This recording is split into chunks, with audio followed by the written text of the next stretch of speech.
রাধে রাধে। ওম নমো ভগবতে বাসুদেবায়। ওম নমো ভগবতে বাসুদেবায়। ওম নমো ভগবতে বাসুদেবায়। শ্রীমদ্ ভাগবত চতুর্থ স্কন্দ পুষণম চতুর্থ অধ্যায় সতীর দেহত্যাগ। শ্লোক 21।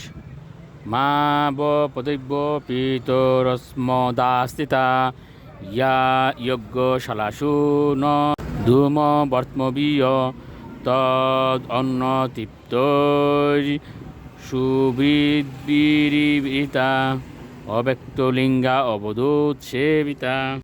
অনুবাদ: এ পিতা, আমাদের কাছে যে ঐশ্বর্য রয়েছে তা আপনার এবং আপনার তুষ্মুৎকারীদের কল্পনারও অতীত। যারা মহান যজ্ঞ অনুষ্ঠান করে সকামকর্মে প্রবৃত্ত হয় তারা কেবল যজ্ঞান্ন ভোজন করে তাদের দেহের আবশ্যকতাগুলি চরিতার্থ করার ব্যাপারে মগ্ন থাকে, কিন্তু আমরা কেবল ইচ্ছার দ্বারা আমাদের ঐশ্বর্য প্রদর্শন করতে পারি। বিষয়ের প্রতি অনাসক্ত আত্মতত্ত্ববেত্তা মহাপুরুষেরাই কেবল সেই প্রকার ঐশ্বর্য লাভ করতে পারেন। শ্লোক 22। নৈতেন দেহেন হরে কৃতাগস দেহোদ্ভবে নালমলম কুজন্মনা ভ্রীরামমাবোধ কুজন প্রসঙ্গত স্তজন্ম দিগ ইউ মহতাম বৈদ্যকেত। অনুবাদ: আপনি শিবের চরণ কমলে অপরাধ করেছেন এবং দুর্ভাগ্যবশত আমার এই শরীর আপনার থেকে উৎপন্ন হয়েছে। আপনার সঙ্গে আমার এই দৈহিক সম্পর্কের ফলে আমি অত্যন্ত লজ্জিত। মহাপুরুষের চরণ কমলের প্রতি অপরাধী ব্যক্তির সঙ্গে সম্পর্কের ফলে আমার এই দেহ দূষিত হয়েছে বলে আমি নিজেকে ধিক্কার দিই। শ্লোক 23। গোত্রম তদীয়ম ভগবান বিশদজ দাক্ষায়ণীতাহ যদা সুদুর্মনা গোপেত নর্মস্মিত মাসু তদা অহম গোত্রক্ষ এতৎ কুনপম তদঙ্গজম। অনুবাদ: শিব যখন আমাকে দাক্ষায়ণী বলে সম্বোধন করেন তখন আপনার সঙ্গে আমার সম্পর্কের কথা মনে হলে আমি অত্যন্ত বিষণ্ণ হই এবং আমার আনন্দ আসে তৎক্ষণাৎ অদৃশ্য হয়ে যায়।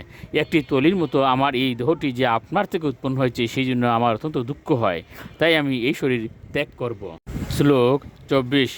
মৈত্রেয় উবাচ ইতদ্দরে দক্ষ মনুদ্য শত্রু অন সীতা বুদিচিম নিশাদ শান্ত বাক স্পৃষ্টা জলম পিত দুকুল সম্ভৃতা নিমিল্য দৃগ যুগ পতম সমাবিশত। অনুবাদ: মৈত্রেয় ঋষি বিদুরকে বললেন, এ শত্রু সংহারক।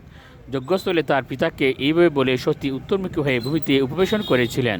গৈরিক বসন পরিহিতা সতী তারপর জলস্পর্শ দ্বারা নিজে পবিত্র হয়ে চক্ষু নিমীলিত করে যৌগিক পন্থায় দেনমগ্ন হয়েছিলেন। শ্লোক 25।